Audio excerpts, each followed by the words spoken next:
Bismillah, salatu salam ala rasulillah. Alhamdulillah, à présent nous parlons de l'âme, ar-ruh, ou bien an-nafs. L'âme ici, c'est l'esprit, n'est-ce pas, qu'Allah il a mis en chacun des êtres humains qui nous permet, n'est-ce pas, de nous mouvoir, de nous déplacer d'un point A vers un point B. Et cette âme-là, la science, n'est-ce pas, c'est Allah subhanahu wa ta'ala seul qui la détient. Allah il dit au prophète sallallahu alayhi wa sallam dans le Coran, il dit yas'alunaka 'anir ruh. Il dit les gens t'interrogent des fois en ce qui concerne, n'est-ce pas, l'âme. Ils veulent que tu leur parles donc de cette âme-là. Et le prophète sallallahu alayhi wa sallam, qu'est-ce qu'il répond? Il dit il faut leur répondre que la science de l'âme, n'est-ce pas, est l'essor du divin. Personne ne peut décrire l'âme. Parce que l'âme, c'est quelque chose qui n'est pas perceptible, n'est-ce pas, avec les yeux. On ne peut pas voir l'âme, mais on voit les effets de l'âme. Quand quelqu'un n'a plus l'âme en lui, il n'arrive plus à se mouvoir. Mais quand il a encore l'âme en lui, il respire, il se déplace, il fait ci, il fait ça. Donc cette âme-là, c'est seulement l'essor d'Allah subhanahu wa ta'ala. Et qu'est-ce qu'Allah subhanahu wa ta'ala il fait? Une fois, quand Allah il insuffle l'âme à l'être humain, automatiquement c'est fait, selon la compréhension islamique, après 120 jours, ce qui correspond à 4 mois. C'est pourquoi, pour faire les échographies et déterminer le sexe d'un enfant, il faut attendre 120 jours, au moins 4 mois, avant de déterminer ce sexe-là. Parce que dans le Coran et les hadiths du prophète sallallahu alayhi wa sallam, Allah nous a dit que après 40 jours, 3 fois, l'âme est insufflée donc en l'être humain. Et donc cette âme-là, on va naître avec, on va grandir avec, et puis après Allah il va la retirer. Et quand Allah il sera en train, n'est-ce pas, de retirer cette âme-là, Allah va commencer, Inch'Allah, par la plante des pieds. C'est pourquoi islamiquement, quand on est auprès d'un malade, on est au chevet d'un malade, il est bon, n'est-ce pas, de veiller, n'est-ce pas, sur la plante des pieds. Des fois, quand on commence à constater que la plante des pieds est glacée et cette température-là en train de prendre presque tout le corps de façon progressive, en ce moment, le prophète sallallahu alayhi wa sallam nous dit, il dit, lakinu mautakum bi la ilaha illallah. En ce moment, il faut répéter la ilaha illallah, la ilaha illallah, afin qu'Allah facilite la récitation de la kalimatu shahada. Et cette âme-là va quitter, n'est-ce pas, le corps, et Allah va la mettre dans ce qu'on va appeler a'lam ruhiyya. Il y a le monde des âmes, et dans ce monde des âmes-là, Allah subhanahu wa ta'ala se détient, n'est-ce pas, ce trésor ou encore la clé de ce mystère-là. Donc la science, n'est-ce pas, ne saurait décrire l'âme de façon exacte, encore moins, n'est-ce pas, d'autres personnes qui se prétendraient, n'est-ce pas, comme sachantes. Qu'Allah donne la bonne compréhension. Barakallahu fikum.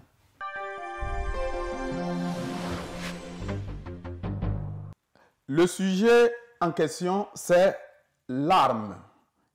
Qu'est-ce que c'est que l'arme? Quelle est l'importance de l'arme dans la vie de l'homme? Quelle est l'importance de l'arme typiquement dans l'Église ou dans le corps de Christ?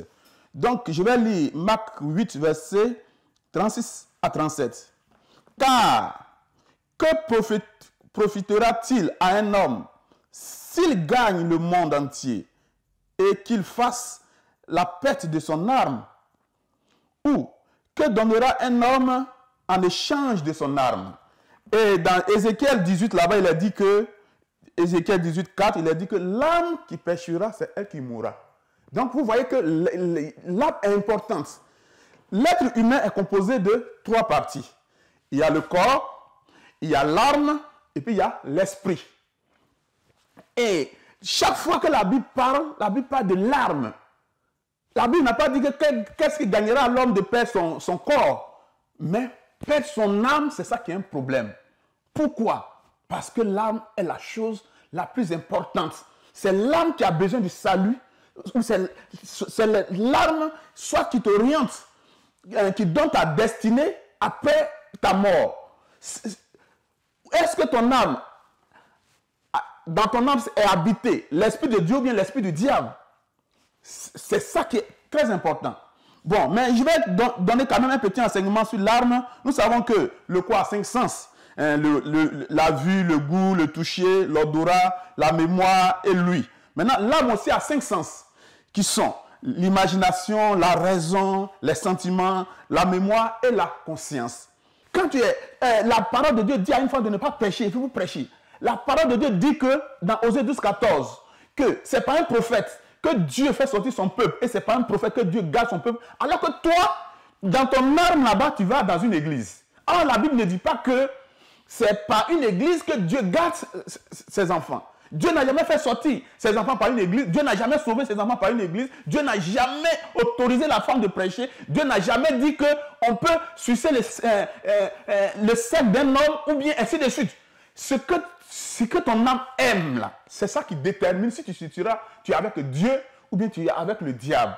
Et aujourd'hui, retenez que si ton âme était en bonne position au temps de Noé, la preuve est que tu sois avec Noé, tu croyais en Noé et puis tu étais dans l'âge. Et aujourd'hui, si vraiment ton âme est une âme de Dieu, tu dois accepter Kakou Philippe que le Dieu Tout-Puissant a envoyé. Et la preuve que si tu étais au temps de Jésus, tu n'allais pas le crucifier, tu allais accepter Kakou Philippe. Donc, l'âme qui péchera, c'est elle qui mourra. Et je vous invite de ne pas mourir en dehors du message du prophète Kakou Philippe et que Dieu vous bénisse. La réussite de l'être humain dans la vie d'ici-bas et surtout dans l'au-delà, sa réussite spirituelle dépend fortement ou principalement de la pureté de son âme. Quand tu as une âme pure, ta réussite vis-à-vis d'Allah Jalla wa Ala sera plus facile, plus aisée.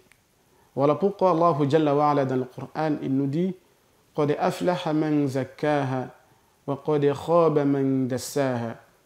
aura réussi celui qui purifie son âme et aura perdu celui qui laisse son âme se corrompre, se salir.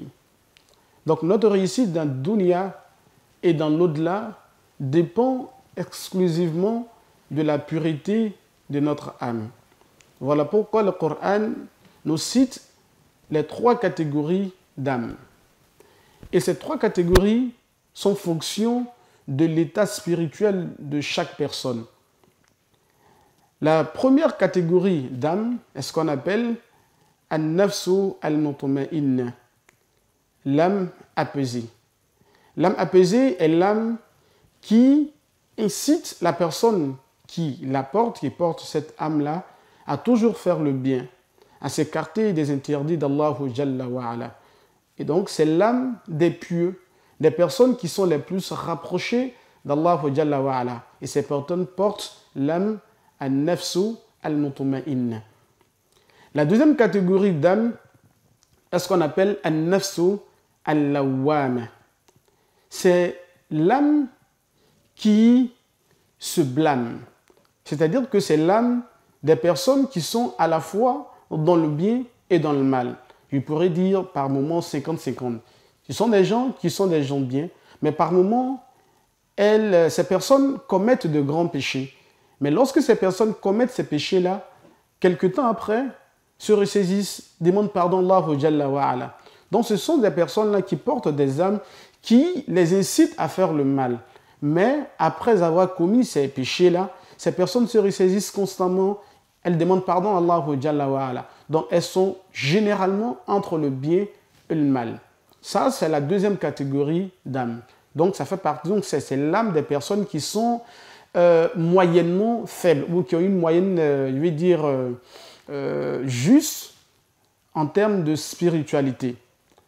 La troisième catégorie d'âme est ce qu'on appelle an-nafsu al-ammaratu bis-su'i. C'est l'âme incitatrice au mal. C'est l'âme qui demande toujours à la personne qui la porte de toujours commettre des péchés, de désobéir à Allah Jalla wa Ala. C'est l'âme des personnes qui ont une spiritualité très faible. C'est l'âme des personnes qui désobéissent tous à Allah Jalla wa Ala. Donc leur spiritualité n'est pas en bon état. Pour dire que ces 3 types d'âmes, nous avons forcément un type d'âme parmi ces 3 catégories d'Allah, qu'Allah Jalla wa Ala nous donne la bonne compréhension. Salam alaikum.